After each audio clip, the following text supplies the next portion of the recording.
Olá, bem-vindo de novo. Transmitimos de seguida as audições na Comissão de Orçamento, Finanças e Administração Pública ao Instituto de Seguros de Portugal e à Associação Portuguesa de Seguradores. Estas audições surgem no âmbito do requerimento do Bloco de Esquerda sobre o resgate de PPRs para o pagamento de prestações de crédito à aquisição e constituição de habitação própria permanente. Não perca o desenvolvimento destes trabalhos só aqui no canal Parlamento. Até já. Bom, boa tarde, senhores deputados. Vamos então iniciar uma tarde de audições que nos permitirá concluir o conjunto de audições sobre o tema resgate de PPR para pagamento de prestações de crédito à habitação e construção de habitação própria permanente. Nós, sobre esta matéria, já ouvimos, como se recorda, o Banco de Portugal, a Associação Portuguesa de Bancos, a DECO, a CEFIN, e temos hoje a audição de duas entidades na área seguradora. Primeiro o Instituto de Seguros de Portugal e, seguidamente, a Associação Portuguesa de Seguradores. Eu dou as boas-vindas ao Dr. José Almassa, que é a primeira vez que está connosco nesta qualidade de Presidente do Instituto de Seguros de Portugal. Estava-lhe, aliás, a dar nota, daqui a umas semanas voltaremos a encontrar-nos aí no quadro de audição anual aos reguladores. E bem como aos seus colaboradores do Instituto de Seguros de Portugal. E dá-me desde já a palavra para uma intervenção inicial sobre este tema. Muito obrigado, Sr. Presidente. Cumprimento os Srs. Deputados. Como falei portanto, com o Sr. Presidente e de acordo com o regimento que é habitual nestas sessões, eu faria, em primeiro lugar, uma pequena intervenção curta sobre aquilo que são os PPRs e, portanto, que é o assunto que nos traz aqui, e depois, portanto, e falava também sobre aquilo, qual o papel do Instituto como autoridade de supervisão, e depois entraria dentro do regime normal, como foi dito pelo Sr. Presidente. Relativamente aos PPRs, perdão. Os PPRs foram criados em 1989 como um incentivo à poupança de longo prazo. E já na altura, quando foram criados, eles já foram criados dentro de uma perspectiva de que o sistema de pensões que vinha sendo fornecido pela Segurança Social já era insuficiente e os PPRs destinavam-se a cobrir e, portanto, a colmatar essas insuficiências. Isto estava dentro de uma orientação estratégica de políticas macroeconómicas e de segurança social, em que isto consistia em criar todo um conjunto de esquemas diversificados e complementares do Sistema Geral de Segurança Social. Ora, portanto, estas prerrogativas e estas premissas da altura de 1989, eu penso que elas ainda são atuais. Desde aí verificaram-se algumas alterações legislativas que tiveram em mente, entre outros fatores, adaptar, portanto, os PPRs e os PPRs-E, portanto, para a reforma e educação, às novas necessidades sociais, mantendo-se, contudo, portanto, o mesmo caráter de produto de longo prazo. E assim, portanto, as condições legais que existiam de reembolso deste instrumento financeiro até à Lei de 57 de 2012 consistiam em seis pontos. 6 pontos que tinham a ver com questões ligadas com a dificuldade dos detentores desses PPRs. Eu rapidamente enunciava. Portanto, um primeiro ponto tinha a ver com a reforma por velhice do participante, uma segunda tinha a ver com o desemprego de longa duração, seja ou fosse do participante ou de um membro do seu agregado familiar. Uma terceira situação tinha a ver com a incapacidade permanente para o trabalho, e, portanto, tanto do participante como de qualquer dos seus agregados. Outra situação, que seria uma quarta, que tinha a ver com uma doença geral do participante, do detentor do PPR, ou dos seus agregados, ou situação de reforma aos 60 anos e, por último, e já mais na perspectiva do PPR-E, portanto já da educação, que se prendia com frequência ao ingresso de um curso, seja do ensino profissional ou do ensino superior. Eu aqui não queria deixar de salientar e de relevar a importância que os PPRs têm dentro do sistema financeiro. Posso-vos dar uma ideia, portanto, assim, grosso modo, existem cerca de 13 mil milhões de euros em PPRs. Parte desses PPRs são suportados e são representados pelas provisões técnicas das companhias de seguros, que são cerca de 12,8 mil milhões de euros, e existem outro tipo de PPRs que estão financiados por fundos de pensões, que são cerca de 350 milhões de euros. Daí o total, portanto, o número redondo de 13 mil milhões de euros. Quanto ao papel do Instituto de Seguros de Portugal, o papel, e dentro da sua missão e dentro dos seus objetivos de funcionamento, ele tem que procurar zelar pelo bom funcionamento do mercado, tanto segurador como dos fundos de pensões, procurando ao mesmo tempo garantir a proteção dos tomadores de seguros, das pessoas seguras e dos participantes e dos beneficiários. Ora, isso está, portanto, esta missão do Instituto está forçosamente ligada, portanto, à estabilidade e à solidez financeira de todas as instituições que estão sob a nossa supervisão, bem como ao elevado padrão de conduta por parte dos operadores que atuam no mercado. Assim, da parte do Instituto de Seguros de Portugal, nós estamos preocupados com o impacto que as alterações, portanto, essa alteração legislativa, pode ter a vários níveis do mercado segurador e dos fundos de pensões. Isto porquê? Por enunciar isto em 3 pontos. Um primeiro ponto tem a ver com a liquidez repentina destes PPRs, que vai alterar, portanto, forçosamente, a correlação entre a natureza das responsabilidades e a maturidade dos ativos que estão destinados a financiar estes produtos, conduzindo, portanto, levando a uma desadequação entre aquilo que é a relação entre os ativos e os passivos. Outro segundo ponto que nos preocupa também tem a ver com o impacto de um potencial recurso massivo ao reembolso de PPRs, que afetará não só os operadores, portanto, as seguradoras e os fundos de pensões, como também o restante o setor financeiro. Pois, por isso, isto teria que levar a desinvestimentos em ativos esses que estão baseados ou estão suportados essencialmente em dívida pública e dívida privada, de forma que se pudesse garantir, portanto, esses reembolsos.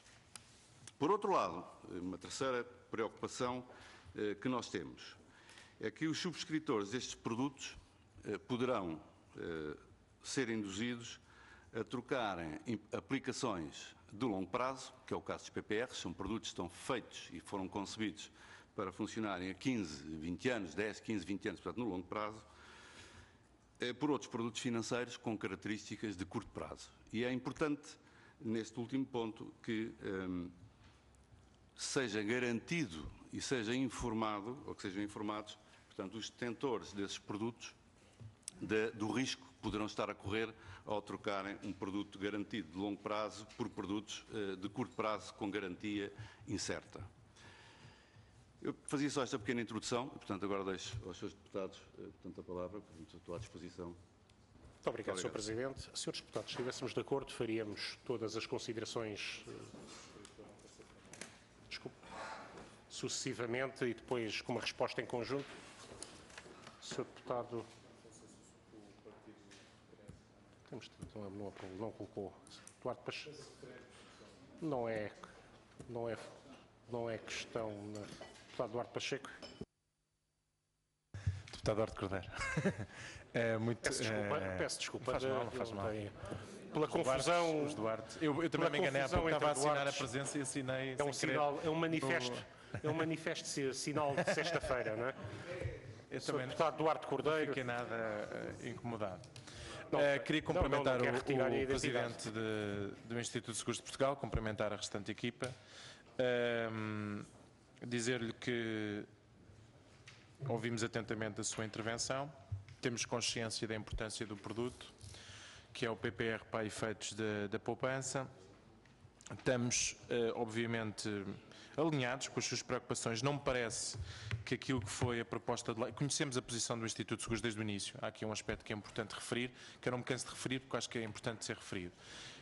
A discussão desta proposta de lei, que foi aprovada na altura por unanimidade pelos vários partidos políticos, foi alvo de uma discussão profunda no que diz respeito a esta Assembleia da República e entre as quais tivemos a oportunidade de ter um parecer escrito do Instituto de Seguros de Portugal. Portanto, conhecemos a posição do Instituto de Seguros de Portugal em relação àquilo que foi a proposta que na altura foi aprovada.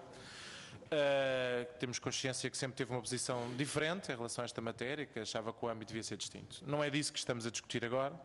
Não é isso que estamos a discutir agora, estamos numa outra fase da discussão e dizer-lhe que, no que diz respeito à aplicação da lei que foi aprovada, nenhuma das questões que foram levantadas como preocupações pela parte do Instituto de Seguros de Portugal, no nosso entender, deixa de estar salvaguardada na lei em causa, ou, no limite, se necessário, e eventualmente podemos chegar a esse consenso generalizado, que é possível clarificar o que não está clarificado, no sentido de ser salvaguardadas as preocupações que foram levantadas.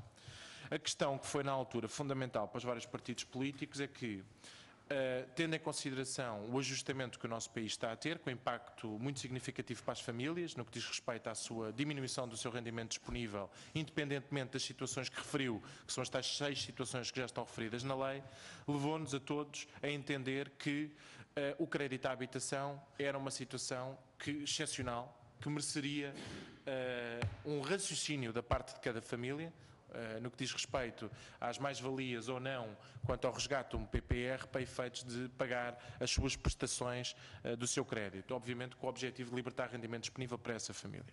E, portanto, nós achamos que nem todas as famílias vão entender como necessário resgatar um PPR para pagar as suas prestações. Algumas vão sentir essa necessidade porque realmente estamos a falar de reduções de rendimento muito significativas, quer por redução salarial, quer por aumento de impostos, quer por outras situações, até pode haver situações de desemprego de familiares que implicam uma maior ajuda de uma família, dentro da própria família, que pode, entre outros aspectos, ser necessário a uma família libertar rendimento disponível.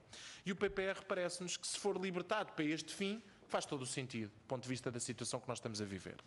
E, portanto, nós não consideramos que é uma decisão que qualquer família vai tomar. É uma decisão que fará sentido para algumas famílias. E, nesse sentido, nós não estamos preocupados e entendemos que a lei está salvaguardada e poderão, em portaria ou em clarificação legislativa, já há várias posições políticas diferentes sobre esta matéria, porque já chegámos a algumas conclusões, que, por exemplo, no que diz respeito ao âmbito da tipologia de contrato de habitação própria e permanente, que há situações que eventualmente ficaram de fora, que merecem, da parte dos grupos parlamentares, um alargamento do âmbito, eventualmente merecer alterações legislativas, mas não no que diz respeito ao âmbito da própria proposta, ou seja, e aí, obviamente, continuar a discordar do Instituto de Seguros, porque nós não vamos ao encontro da expectativa inicial, que era de alterar o âmbito. Mas, portanto, a minha pergunta é muito simples, nós temos consciência, houve queixas da parte de vários portugueses que tentaram fazer um resgate e não conseguiram. E nós sabemos que existem algumas dificuldades em alguns temas específicos, nós já todos identificámos com os bancos, com o Banco de Portugal, podemos confirmar agora com o Instituto de Portugal. Mas a lei continua a ser válida para a maioria das situações. No entanto, a lei não é aplicada. Ou seja, nós já chegámos à conclusão que há algumas tipologias de contrato de habitação própria permanente que não estão, eventualmente, no sentido mais restrito de leitura, poderão não estar dentro da interpretação da lei. Chegámos à conclusão que poderá haver situações que geram dúvidas, nomeadamente aos bancos, quanto ao facto do PPR ter menos de 5 anos, pode ou não ser resgatado sem penalização. Chegámos também à conclusão que há algumas dúvidas no que diz respeito à metodologia. Mas a verdade é esta, é que a lei que foi aprovada aplica-se à maioria das situações. No entanto, não está a ser aplicada. E esta é a primeira pergunta que eu lhe faço. É o que é que o Instituto de Seguros de Portugal está a fazer para garantir que a lei é aplicada para as situações em que, fora as dúvidas que foram levantadas, que a lei se aplica. Porque é fundamental, no nosso entender, podemos até chegar à conclusão que a lei pode ser clarificada. Mas é fundamental, todos nós, fazermos um esforço para demonstrar que normalizamos a situação naquilo que a lei se aplica sem qualquer tipo de dúvida.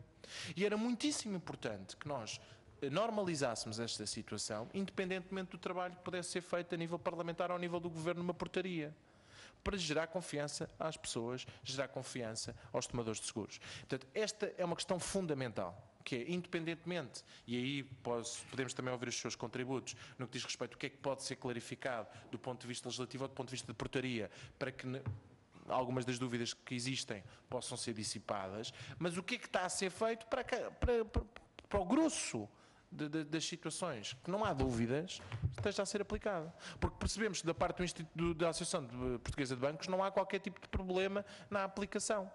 E que da parte dos reguladores, se houvesse algum esforço quer da parte do Banco de Portugal, quer da parte do Instituto de Seguros de Portugal, algum esforço de clarificação na aplicação da lei, que ela podia ser aplicada para a maioria das situações. Não obstante, volto a dizer, de haver da parte de cada uma, neste caso, inclusivamente, da Assembleia da República e eventualmente do Governo, alguma necessidade de clarificação adicional. É esta a minha intervenção e eram estas as questões que eu lhe tenho para colocar. Muito obrigado, Sr. Deputado. Passo agora pelo PSD ao Sr. Deputado Carlos Silva. Muito obrigado, Sr. Presidente. Cumprimentar desde já o Sr. Presidente do Instituto de Seguros de Portugal e a restante equipa.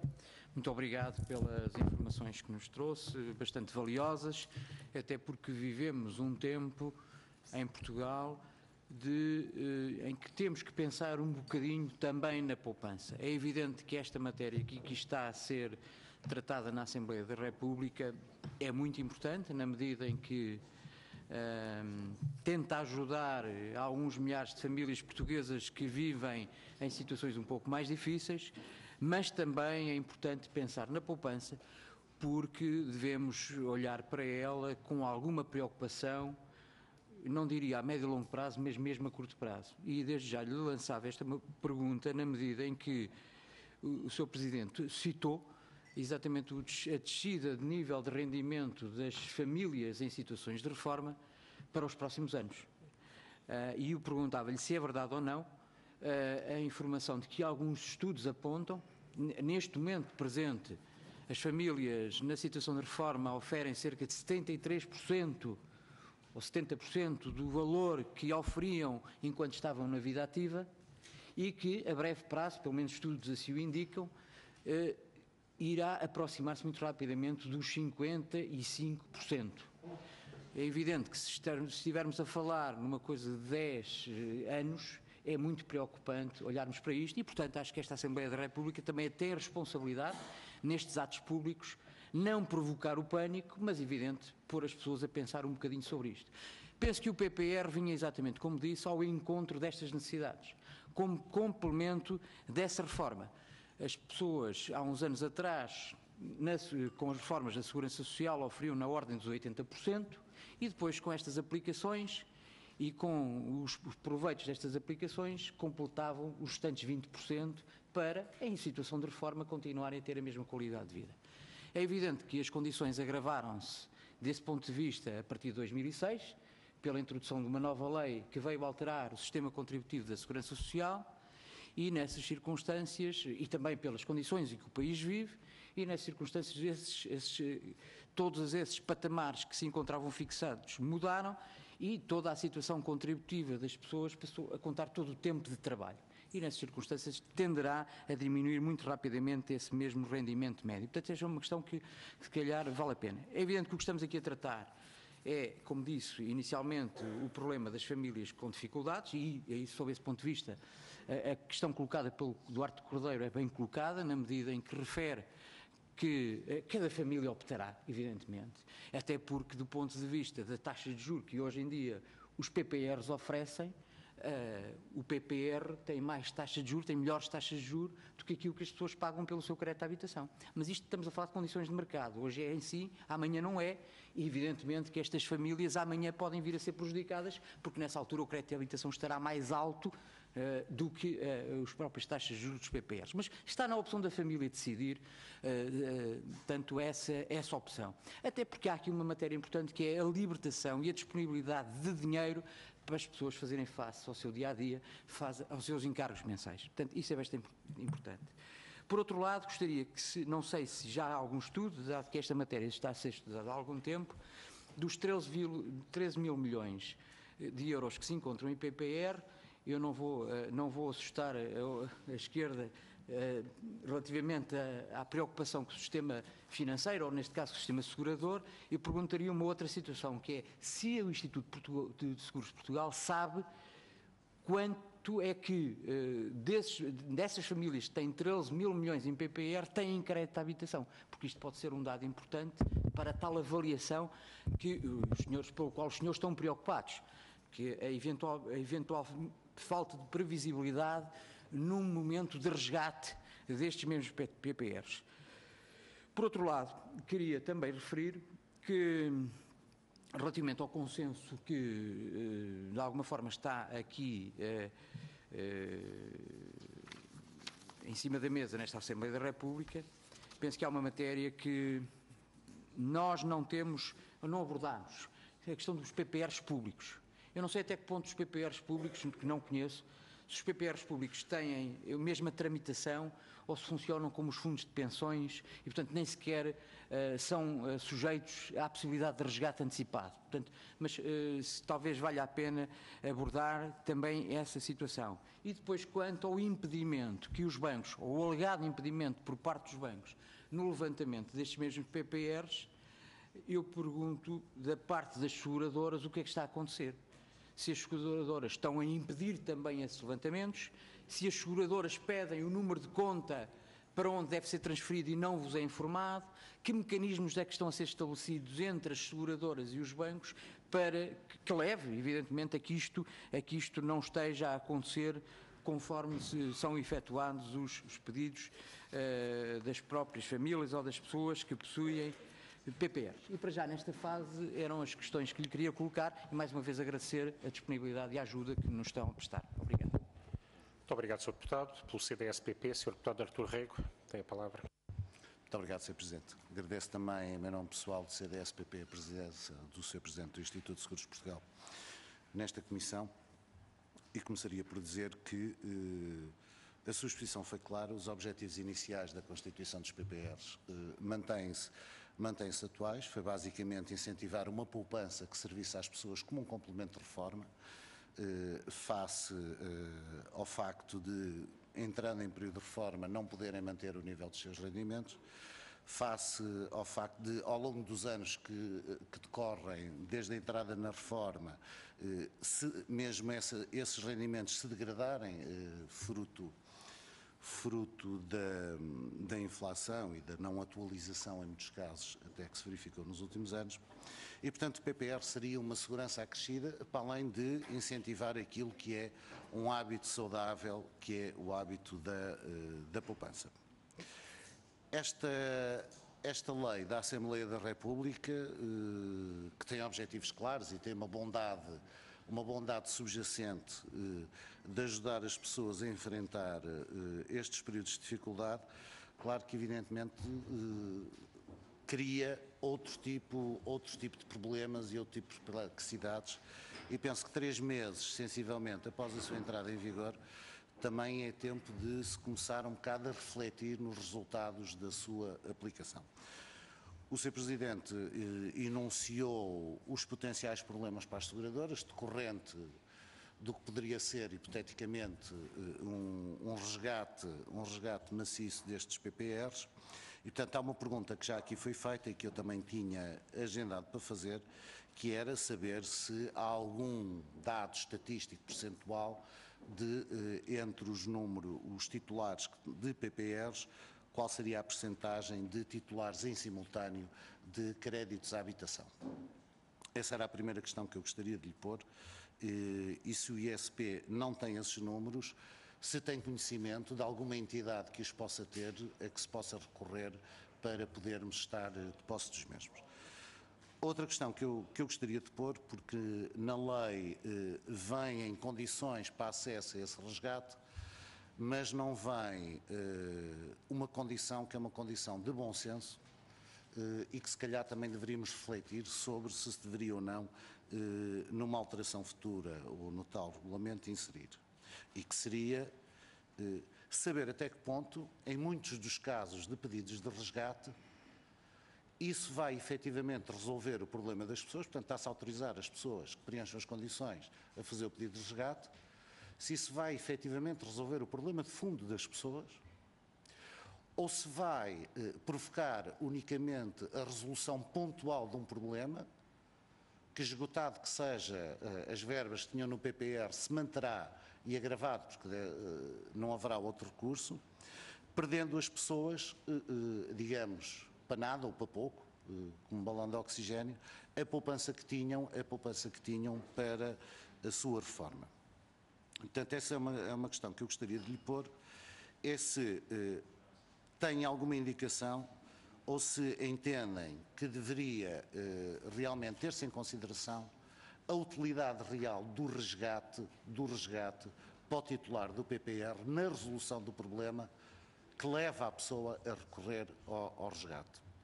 E, portanto, se não deveria haver um travão do género, sugiro, o recurso ao resgate será aceite se o valor do PPR corresponder, no mínimo, à liquidação ou amortização de um X% do valor em dívida ao banco, senão perde-se o PPR e perde-se a sua utilidade.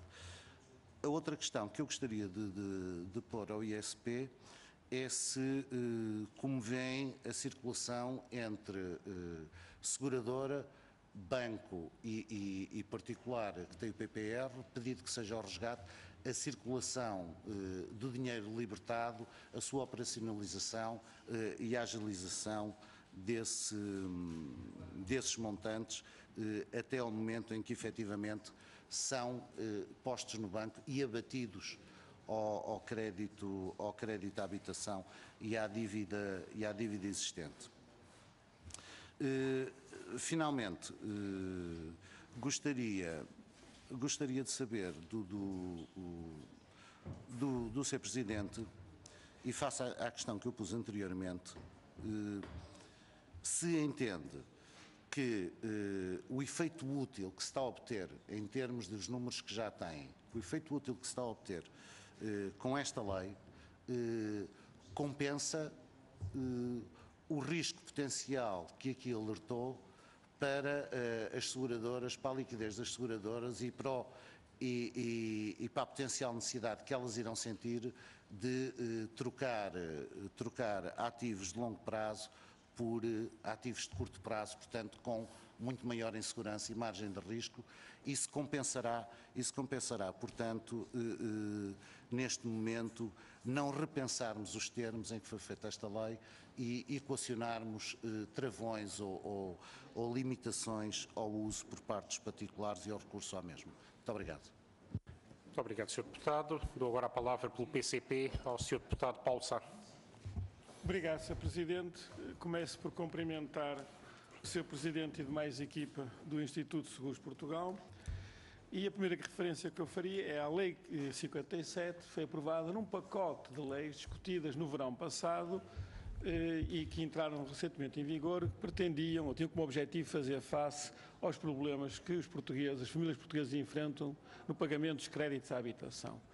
Como é de conhecimento de todos, as famílias portuguesas têm sentido um profundo agravamento da sua situação, que tem levado em que algumas situações não consigam fazer face aos compromissos que assumiram nos créditos à habitação. Noutros casos, as taxas ainda estão a cumprir, mas as taxas de esforço são demasiado elevadas, portanto é apenas uma questão de tempo até entrar em cumprimento. E tendo em conta este agravamento da situação de muitas famílias, resultante das políticas que estão a ser seguidas no âmbito do memorando da Troika, a Assembleia da República entendeu, e bem, produzir um conjunto de legislação que iria aliviar essas famílias, permitindo que elas pudessem respeitar os compromissos assumidos no crédito à habitação, porque se não o fizessem e o número de incumprimentos estava a aumentar, acabariam no fim da linha por perder a sua casa e havia que preservar esse direito às famílias manterem a sua casa, criando condições para que elas pudessem fazer face ao crédito à habitação. E assim surgiu esta e mais 3 leis. Esta, em particular, permite que aquelas famílias que têm créditos à habitação e, simultaneamente, PPRs, possam deslocar as poupanças que se encontram nos PPRs para o pagamento do crédito à habitação. Mais nada do que isto. Em princípio, isto não levantaria dúvidas a ninguém. Mas um facto é que desde que a lei entrou em vigor, temos recebido aqui na Assembleia da República inúmeras queixas de cidadãos que tentaram utilizar a faculdade que a lei lhes confere de mobilizar parcialmente as suas poupanças em planos de poupança e canalizá-las para o pagamento de prestações do crédito à habitação, vencidas, por vencer ou até amortizações, e não conseguem fazer. E têm chegado um conjunto de queixas. Os bancos alegam, e agora também as seguradoras, dificuldades na interpretação da lei, qual seria o âmbito da lei, que tipo de pagamentos poderiam ser feitos de crédito à habitação, se há ou não benefícios fiscais, etc. Mas, digamos, o espírito legislador, na altura, e tenho que dizer aqui e sublinhar, na altura, era muito claro. Permitir que as famílias livremente, sem qualquer limitação, se pretendessem, se entendessem, resgatassem parte dos seus PPRs e o canalizassem para o pagamento de crédito à habitação. Entretanto, parece que a situação evoluiu. As seguradoras não gostaram desta lei, porque isto poderá levar ao resgate de uma parte dos PPRs, manifestaram o seu descontentamento publicamente, e parece que a maioria parlamentar está a ensaiar um recuo nesta matéria, abrindo a possibilidade de, no processo de clarificação da lei, se aproveitar para, paralelamente, fazer uma limitação do âmbito de aplicação da lei, nomeadamente às amortizações. Porque nunca esteve em causa, nesta Assembleia da República, quando esta lei foi discutida, e quem tiver dúvidas pode consultar as atas e todas as discussões havidas que são públicas, que nunca se criou qualquer tipo de limitação. O resgate no PPR poderia ser utilizado para pagar prestações vencidas, podia ser utilizado para pagar prestações a vencer e podia ser utilizado para pagar amortizações do crédito, se isso contribuísse para descer a taxa de esforço da família e contribuísse dessa forma para que ela não entrasse em cumprimento no futuro. Aparentemente,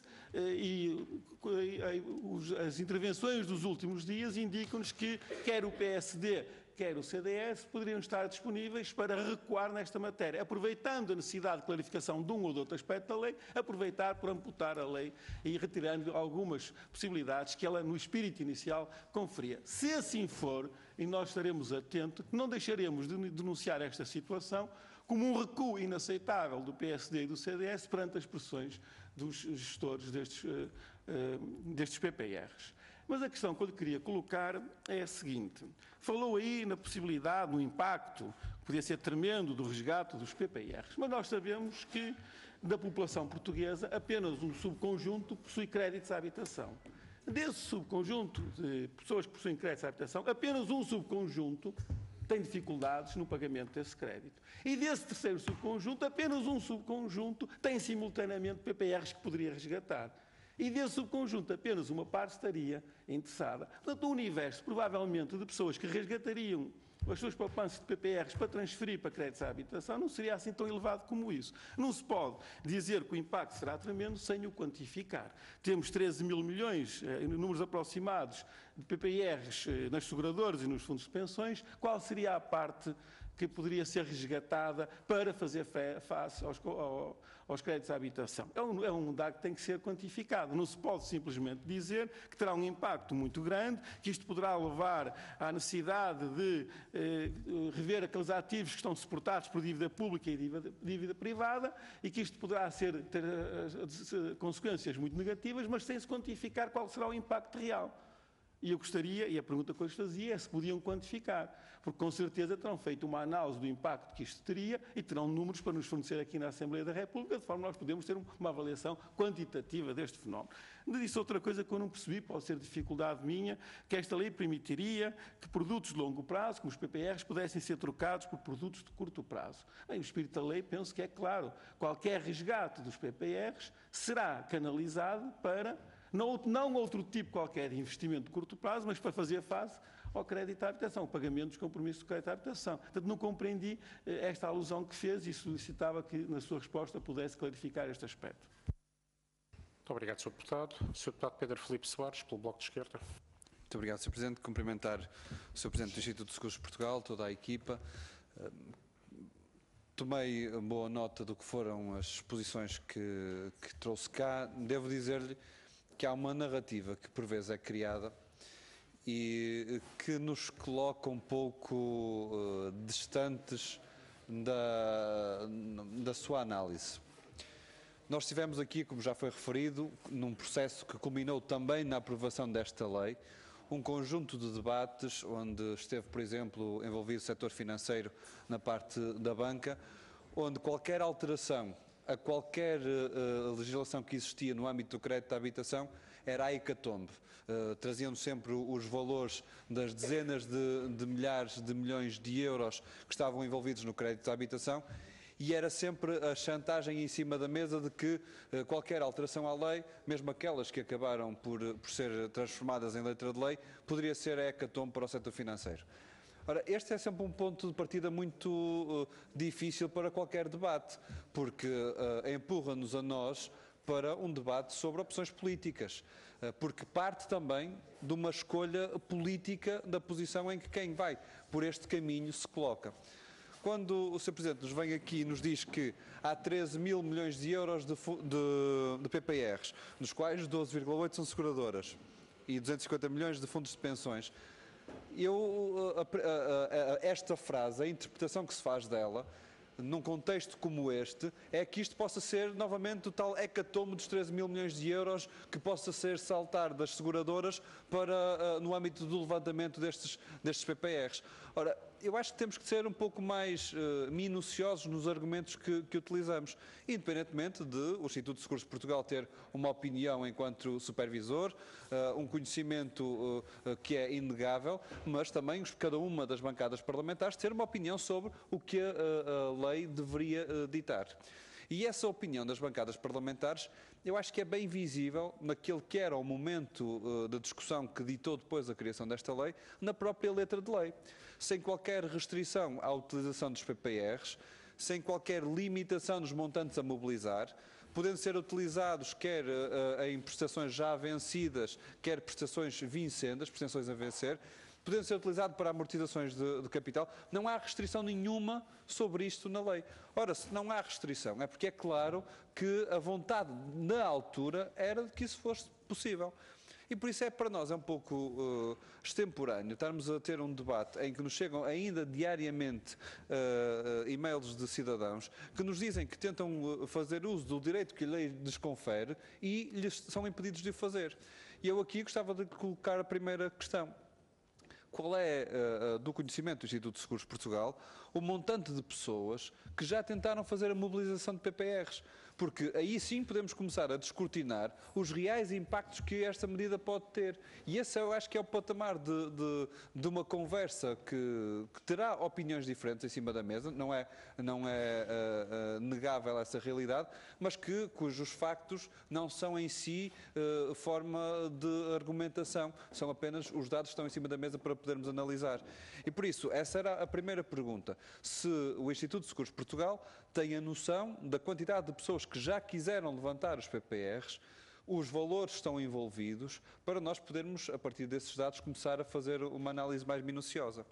Mas há aqui um outro ponto que a mim me coloca uma reserva enorme. Já o disse no mesmo tom ao Banco de Portugal. É que um supervisor se possa colocar do lado daqueles que não querem levar ao cumprimento da lei. Uma coisa é a opinião que se possa ter sobre a lei. Agora, o supervisor colocar-se ao lado daqueles que criam problemas para a aplicação da lei parece-me algo estranho. E por isso, já quando foi a questão do Banco de Portugal, nós colocámos em cima da mesa enormes reservas sobre as interpretações que o Banco de Portugal tinha criado sobre a própria lei. Porque isso cria indeterminação da lei. Em última análise, pode levar a que estes problemas sejam dirimidos à base de recurso a tribunais. Da parte do Instituto de Seguros de Portugal, eu gostava de saber quais são os problemas que tem com a aplicação desta lei, para além da análise que fez, válida com certeza, dos impactos que possa ter nas seguradoras. Mas não é isso que está em causa, é porque é que a lei que existe hoje não está a ser aplicada. Porque é que nós, como com certeza o Instituto de Seguros de Portugal, recebe queixas de pessoas que aos olhos da lei, deveriam ter direito à sua aplicação e não está a ser aplicada. E o que é que o supervisor tem feito para garantir a aplicação da lei? Porque esta é a pergunta que se pode fazer a um supervisor. O que é que tem feito para garantir a aplicação da lei? E eu, para terminar, devo dizer que não há neste debate hipótese de não se tomar uma posição por qualquer um dos lados. Porque nós sabemos que do lado das seguradoras, os argumentos económicos sobre perdas, sobre imparidades que possam ser criadas, sobre a tal diferença entre investimentos a longo prazo e investimentos a curto prazo, tudo isso tem uma racionalidade, não é absurdo. Agora, da mesma forma, nós temos no outro prato da balança famílias que veem nos PPRs uma forma de fazer frente às dificuldades momentâneas que existem, de lhes garantir a manutenção daquilo que é seu, que é a sua habitação, que é fundamental para a existência de cada um. E por isso, pesados os interesses, aquilo que foi a vontade do legislador foi defender os interesses do direito à habitação. É verdade que a direita agora, não sei se ainda acompanhada pelo Partido Socialista ou não, parece querer ter uma interpretação criativa do que foi a vontade do legislador e na clarificação, afinal, apagar alguns dos direitos que as pessoas tinham da aplicação da lei presente. Bem, mas essa é uma opção política da direita. Isso aí será o espaço deles. E o que não deixa de ser é um desvirtuar daquela que era a vontade inicial do legislador, que era colocar os interesses das famílias no recurso que é um espaço de poupança que elas fizeram ao longo da vida e no acesso a esse espaço de poupança verem reforçado o seu direito à habitação. Deixava-lhe estas perguntas, com certeza que a sua informação nos poderá ajudar também aqui nos trabalhos da Comissão. Muito obrigado. Muito obrigado, Sr. Deputado. Fizemos então esta... Sr. Deputado Carlos Silva, pede a palavra. Para não usar uma segunda intervenção, pedi apenas uma interpelação porque houve uma referência aos deputados de maioria que eu gostaria de esclarecer. Se não se importa, portanto, se me desse... Está a usar a interpelação, mas tem direito à segunda ronda, de qualquer modo, mas pode, mas eu penso se considera relevante, pode fazer... E isto também não é relevante para fazer uma segunda ronda. Com certeza, avaliará no momento próprio. Relativamente à questão de que o deputado Paulo Sá referiu que há um recuo da parte da maioria, eu vou ler o articulado da lei para que todos fiquemos esclarecidos, na medida em que são efetuadas referência a amortizações e eu gostava de as encontrar na lei. Artigo 4º, e é muito simples. Conhecemos o artigo 4º. Sem prejuízo do disposto nos números seguintes, os participantes só podem exigir o reembolso do valor de PPRE nos seguintes casos. As alíneas A, B, C, D já estavam lá. E uma linha G, utilização para pagamento de prestações de crédito à aquisição de habitação própria e permanente. Entretanto, andei com uma lupa a ver o resto da lei e não encontrei... Sr. Deputado, está feita a interpelação, não vamos passar a isso. Obriga-me a dar a palavra. Acho que faria melhor em ter... Aliás, não precludo o direito à segunda ronda, mas eu gostaria de dar agora a palavra o mais cedo possível ao Sr. Presidente do Instituto de Seguros de Portugal. Sr. Deputado Paulo Sá, naturalmente. Só neste mesmo espírito esta interpelação, esclarecer que eu referi aqui e reitero que a consulta às atas de todos os debates havidos sobre esta matéria não há referência por nenhuma força política, incluindo o PSD e o CDS, a qualquer tipo de limitação à faculdade que era concedida aos cidadãos para resgatarem os seus PPRs. É este o espírito da lei. Agora, a maioria poderá encontrar na letra da lei algo que lhe permita um pretexto, uma desculpa para alterar o espírito, mas o espírito era este. Muito obrigado, Srs. Deputados. Muito obrigado, Srs. Deputados. Não faltará tempo, a propósito desta matéria, para o natural e legítimo... Não faltará tempo para o natural e legítimo debate de ideias entre os vários grupos parlamentares. O objetivo da audição de hoje é, fundamentalmente, conhecermos melhor a posição do Instituto de Seguros de Portugal. E dou para essa finalidade, dou desde já a palavra ao Sr. Presidente. Muito obrigado, Sr. Presidente. Muito obrigado, Srs. Deputados. Não sei se respondo em geral ou se faz um de cada vez. Há questões que se foram repetidas, não é? Sr. Presidente, da forma que entender mais adequada e eficaz. Como há questões que são repetidas, eu respondi em geral, se não se importa. Ora, relativamente a uma das questões que o Sr. Deputado Duarte Cordeiro pôs relativamente ao que é que o Instituto tem feito em relação à aplicação da lei, da mesma forma o Deputado Pedro Soares também levantou a mesma questão. E, portanto, vamos ver, o Instituto, relativamente ao cumprimento da lei, tem feito tudo.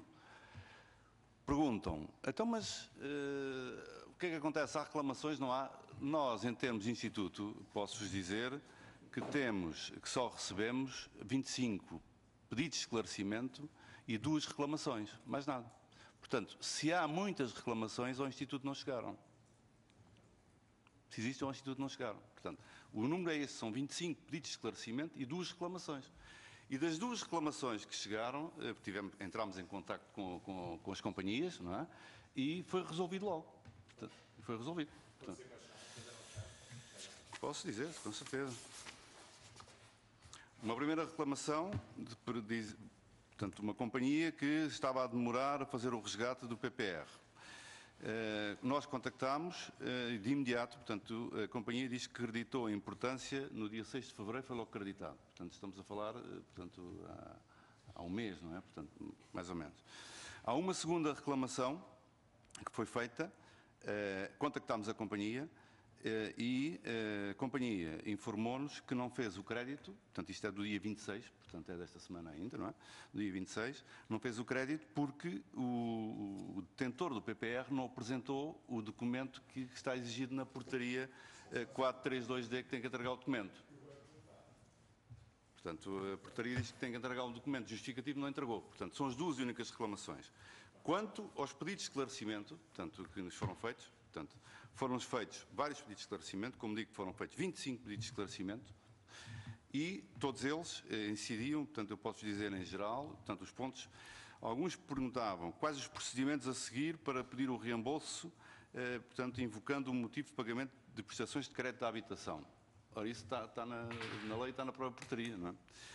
Saber se pode ser solicitado o reembolso total ou apenas o valor correspondente às prestações. Ora, a lei diz que é prestações, não é? Prestações, que é o que diz. Saber se no caso dos PPRs com menos de 5 anos há devolução dos benefícios fiscais, atendendo a que o estatuto dos benefícios fiscais não foi alterado. Saber se pode ser solicitado o reembolso quando o crédito tenha sido para construção. Sr. Deputado, eu aqui não tenho as respostas, perguntaram as questões, portanto, qual foi? Portanto, na altura, portanto, essa questão foi posta, e estão aqui os meus colegas a dizer que foi posta a questão à autoridade tributária para responder a essa questão. Saber se a alteração à lei dos PPRs também seria aplicável aos fundos de pensões que dispõem de regime jurídico próprio. Portanto, era outra das questões. Saber da possibilidade de utilizar o PPR da esposa para amortizar o crédito à habitação contratado antes do casamento pelo marido. Essa era uma das questões. A portaria, portanto, diz quais são as condições que se aplicam aqui também. Existiram ainda outras situações em que os cidadãos faziam referência ao facto da entidade de crédito não estar a facilitar o reembolso, pretendiam saber o que fazer e a quem se dirigir. Isto foram as questões que foram postas. Portanto, não há esclarecimentos e que foram respondidos no momento, portanto, na altura, não é? Portanto, não houve mais nada, não é?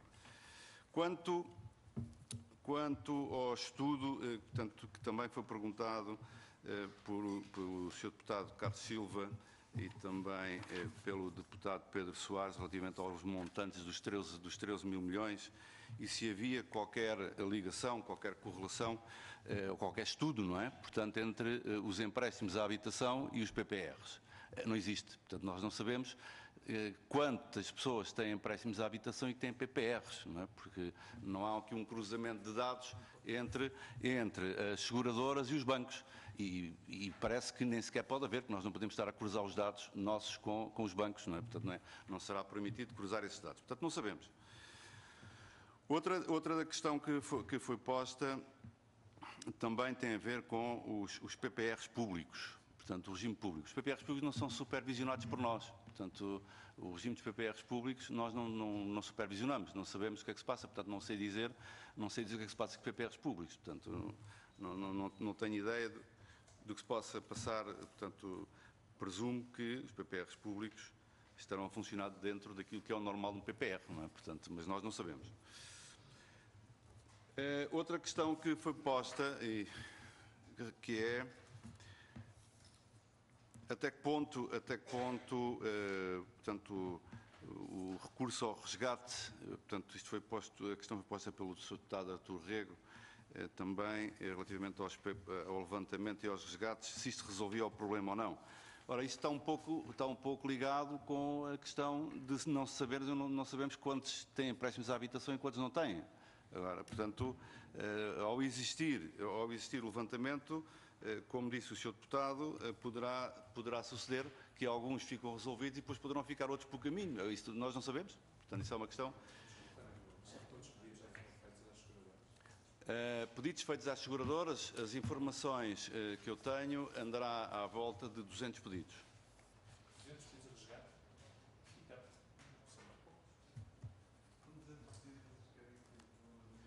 200? Portanto, estou a falar de 2 seguradoras. Portanto, ok? Estamos Bom, senhores deputados, não vamos aqui entrar em diálogo, queira prosseguir. Portanto, duas seguradoras que me deram essa indicação, mas eu não tenho as outras porque não dei. Portanto, há outra.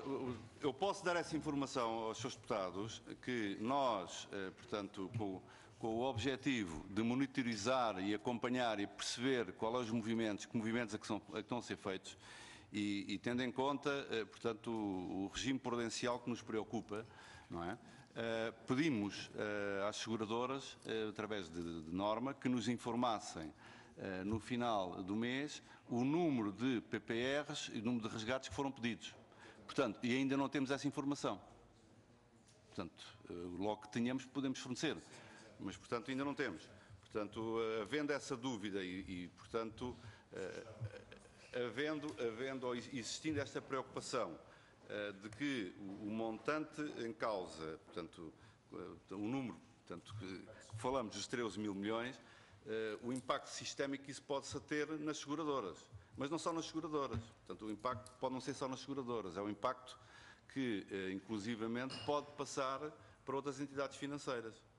Porque imaginemos, isso foi um estudo que foi feito. Há um estudo que foi feito pela APS, em que ele aponta para grandes imparidades com os levantamentos antecipados. Mas isso eu não tenho, portanto, sei que foi o que eles fizeram. Agora, nós, além disso, portanto, nós devemos ter essa preocupação e temos uma dupla preocupação por parte do Instituto. E a dupla preocupação que temos não é só com o problema do montante dos resgates, naturalmente que temos preocupação sobre o cumprimento por parte dos tomadores desses seguros, portanto, desses PPRs, e sobre as suas preocupações de cumprimento e do problema da habitação, como é óbvio, não é? Portanto, nós não somos insensíveis, não é? Portanto, a essa questão. Portanto, é óbvio que a lei, acho que a lei está bem clara, portanto, a lei está bem clara, em que diz que é para pagar prestações, portanto, os senhores deputados sabem a lei, que os senhores que a fizeram, portanto, tem aqui. Utilização para pagamento de prestações de crédito à aquisição de habitação própria e permanente. Não é? Houve um senhor deputado que perguntou-me, então, qual era, portanto, a sugestão para mudar, portanto, para corrigir isto, se há que corrigir alguma coisa, não é? Portanto, era uma das questões que foi posta. Eu acho que talvez algumas das dúvidas e dos contactos que temos tido, que poderia ser sanada, portanto, algumas dúvidas que são levantadas pelas companhias, porque, como digo, como eu acabei de dizer, temos 2 reclamações e temos 25 pedidos de esclarecimentos, portanto, não temos mais, mas dos contactos que temos tido, a única questão que eu acho que, por vezes, pode estar a impedir, era que se a Lei 57 estivesse relacionada com a 58, resolvia muitos destes problemas, dos contactos que eu tenho. Ou seja, quando a Lei 58 caracteriza o que é entrar em cumprimento, se a Lei de 57 estivesse a remeter para essas condições, se calhar algumas das questões que se diz que existem, como digo, eu não as tenho, pudesse sanar, não sei.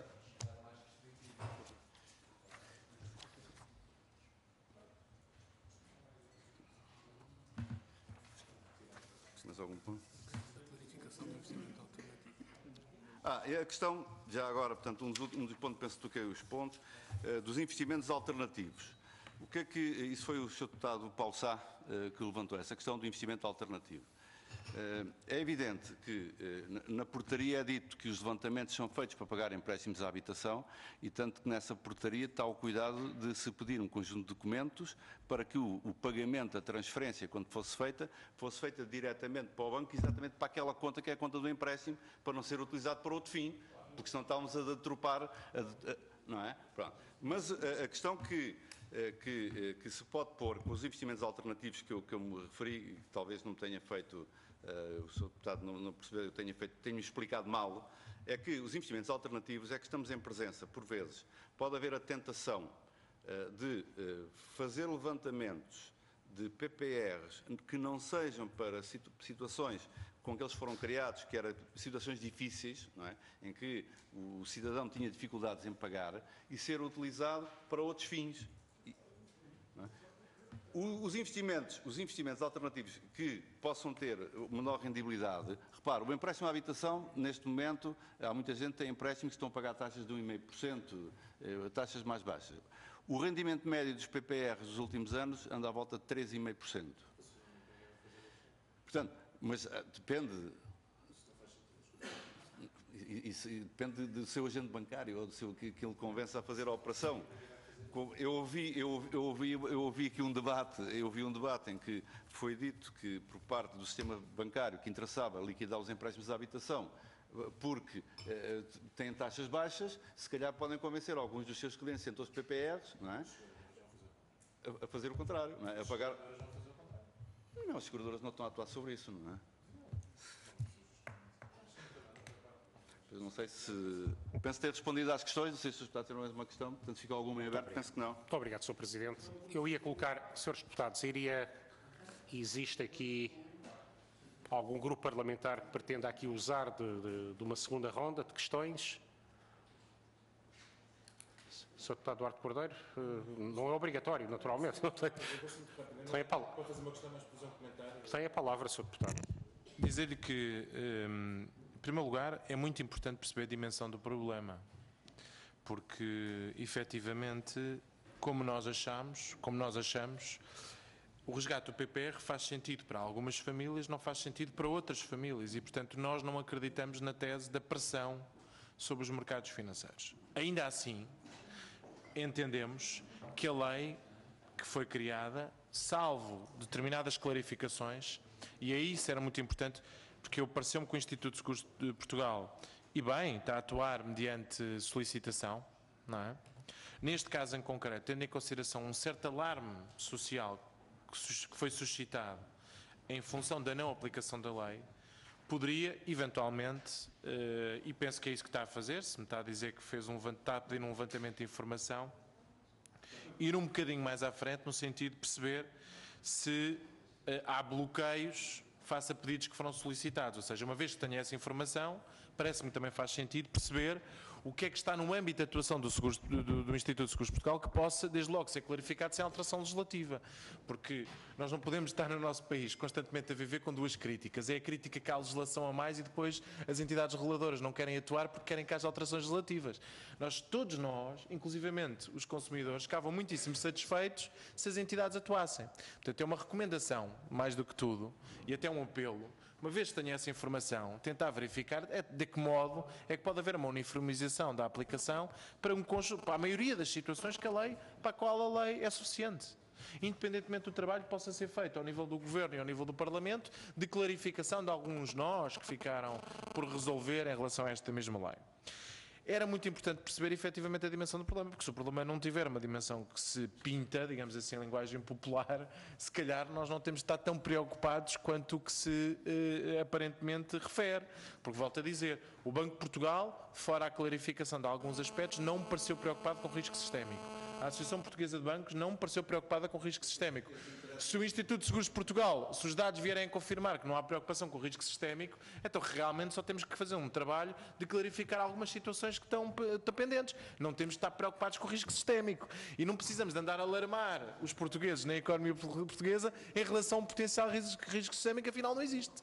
E, portanto, é uma recomendação que eu faço assim que tiver essa informação, porque acho que é fundamental para a clarificação daquilo que possa ser o trabalho da Assembleia da República, para evitar que um trabalho que é demorado, que é um trabalho legislativo, iniba determinadas pessoas de rapidamente resolverem algumas situações, porque pode haver pessoas que no seu legítimo direito e porque ficaram com uma redução do seu rendimento disponível, porque há mais exigências do ponto de vista daquilo que é as necessidades para o seu orçamento familiar, possam legitimamente resgatar os PPRs para libertar rendimento disponível para suportar essas despesas. Às vezes, volto a dizer, com familiares próximos. Temos que estar abertos, num momento difícil em que o país vive, para alguma flexibilidade no rendimento disponível das famílias. É um apelo que eu faço. Muito obrigado. Muito obrigado, Sr. Deputado. Não sei se mais algum grupo, o PSD não utilizará, o CDS parece-me também não. Sr. Deputado Honório Novo, pelo PCP. Muito obrigado, Presidente. Eu creio que a última intervenção do Sr. Presidente do Instituto de Seguros de Portugal, que eu, aliás, aproveito para cumprimentar e agradecer, juntamente com os elementos que o acompanham, clarifica uma ideia que parece que está a criar caminho. É que a montanha pariu um rato. E, de facto, todos os elementos objetivos que aqui nos prestam informação, designadamente pela sua voz, mostram que não há impacto nenhum. Se o número de protestos foram 2, o número de pedidos de esclarecimento foram 25, os senhores não têm sinais de que haja qualquer perturbação nem alarme social, aquilo que se demonstra, à evidência, é que o alarme social é a tal montanha que parou um rato. E diria mais, se por acaso as vossas companhias integrantes, enfim, sobre as quais vocês exercem a supervisão, tivessem tido problemas que indiciassem ao mínimo este impacto tão negativo, seguramente os senhores seriam os primeiros a ter conhecimento dela. E não. Foram os senhores que decidiram questionar as companhias da situação. Eu espero, dir-me-ão, que desse pedido de informações, que é absolutamente importante, eu julgo que essa informação é importante para esta Comissão e que esta Comissão não deve avaliar sem ter esses elementos, nem deve avançar nem decidir sem ter esses elementos para análise. Eu suponho, e dirão se sim ou não, os senhores pediram o número de PPRs que foi resgatado, o número de PPRs, o número de eventuais pedidos de amortização e de resgate que foi solicitado e eventualmente indeferido, não sei se pediram ou não, porque é esse que causa impacto, será esse que eventualmente causa impacto. Eu julgo que esta informação que os senhores pediram e que eu, pelo menos em nome do nosso grupo, solicitava que fosse enviada, aliás não foi o único, mas de uma forma detalhada e bem desagregada, isto é, números de PPRs que foram pedidos para usar em prestações, mas também o número de pedidos de amortizações antecipadas dos PPRs, que é para nós termos um pouco a noção. Porque só neste é que há eventuais impactos negativos. Nos outros não há, nem pode haver. E, portanto, era importante que os senhores nos prestassem essa informação, sendo certo que, pelo aquilo que nos dizem, o impacto social é a tal montanha que pariu um rato, pelo menos até este momento. Uma outra ideia. Os senhores falam aí na eventual concertação, não utilizaram este termo, mas eu vou utilizá-la para nos entendermos melhor. Numa eventual concertação que pode existir entre a banca e determinados devedores que, entre aspas, simulem o pedido de resgate antecipado dos PPRs para desalavancar a banca. Suponho que foi esta ideia que o Sr. Presidente quis dar-nos e, enfim, chamando-lhe investimentos alternativos ou simulações. Muito bem. Mas ao Sr. Presidente do Instituto de Seguros de Portugal, eu até admito que haja bancos interessados em cativar clientes para este negócio, porque era bom para os bancos desalavancar aquilo que era crédito sem necessidade. Mas vão lá ver, qual é a forma de resolvermos os problemas? É impedirmos as amortizações antecipadas a quem necessita, a quem documentalmente apresenta os documentos de que necessita, a quem está a passar por desempregos familiares que diminuam os rendimentos disponíveis na altura do crédito, ou e vamos eliminar essa base ou eliminar aquilo que pode ser um aproveitamento lateral. Eu acho que aí os senhores, em termos de portaria, podiam efetivamente avançar com um conjunto de normas suplementares que permitissem a amortização de uma forma absolutamente rigorosa nestas situações de sofrimento e que impedissem e controlassem qualquer amortização de expediente conforme a utilização da imagem que nos quiseram aqui dar. E esse papel é vosso. Esse é o papel do Instituto de Seguros de Portugal. É colocar-se numa forma equidistante entre os interesses de quem necessita e os interesses das seguradoras, que não devem ser permeáveis ao uso do expediente dos negócios entre a banca e alguns devedores. E isto é o vosso papel. Não podem eximir-se, salvo melhor opinião, a esta obrigação e se o fizerem, estão a ir de encontro àquilo que foi de facto o espírito da lei. É não cortar as asas a quem necessita, incluindo necessita de uma amortização antecipada para, enfim, para resolver os problemas por que passa. Obrigado, Sr. Deputado. Sr. Deputado Pedro Filipe Soares, não usa desta segunda ronda. Sr. Presidente, tem a palavra para um comentário final e para a resposta às questões colocadas. Muito obrigado, Sr. Presidente. Começando pelo Sr. Deputado Duarte Cordeiro, pois tomei nota da recomendação, portanto, tomei devida nota. Relativamente ao ponto que falou do risco sistémico, portanto, não é? O risco sistémico, nós não temos queixas, as queixas que temos são estas, não é? Portanto, enquanto não nos chegar à mão, não sabemos. Em relação, portanto, ao Sr. Deputado Honório Novo, esclarecendo aqui um ponto, que é, como a ver, nós só pedimos, ou só tomamos a iniciativa na falta de reclamações, na falta de pedidos de esclarecimento, como vê, foram poucos. Portanto, nós só pedimos, portanto, fomos alertados pelas seguradoras pelo possível impacto que isto poderia ter. E foi aí, portanto, não foi uma nem duas, foram várias que nos alertaram para essa situação. E foi aí que nós tomámos a iniciativa de dizer, assim que saiu a portaria para entrar em vigor no dia 1 de janeiro, nós temos que ir medir isto, temos que ir saber o que é que está a acontecer. E daí que fizemos uma norma em que as seguradoras estão obrigadas a dar-nos a informação do número de resgates que são feitos. Não está desagregado como o Sr. Deputado me estava agora a dizer que gostava. Portanto, a única coisa que nós pedimos foi o montante dos resgates e as prestações. Pois, mas não foi isso que foi pedido. Mas não foi pedido, Sr. Deputado. Não foi pedido. Portanto, o Sr. Deputado referiu-se ao número de prestações e aquelas que tinham tido amortizações antecipadas. Ora, isso não foi feito. Portanto, já foi feito o pedido, o número de prestações, portanto, nós pedimos foi prestações vencidas e prestações vincendas. Mas não falámos em amortizações de capital. Portanto, essa informação não posso responder. De nenhuma forma, não é? Essa pode não ser impacto. A outra está completa pela portaria. Sim, mas a portaria está a ser cumprida, não é? Isso é para cumprir, não é? Portanto, dura lex sed lex, não é? Portanto, temos que cumprir, não é? O outro aspecto, eu não afirmei que que existia uma concertação com a banca. Eu disse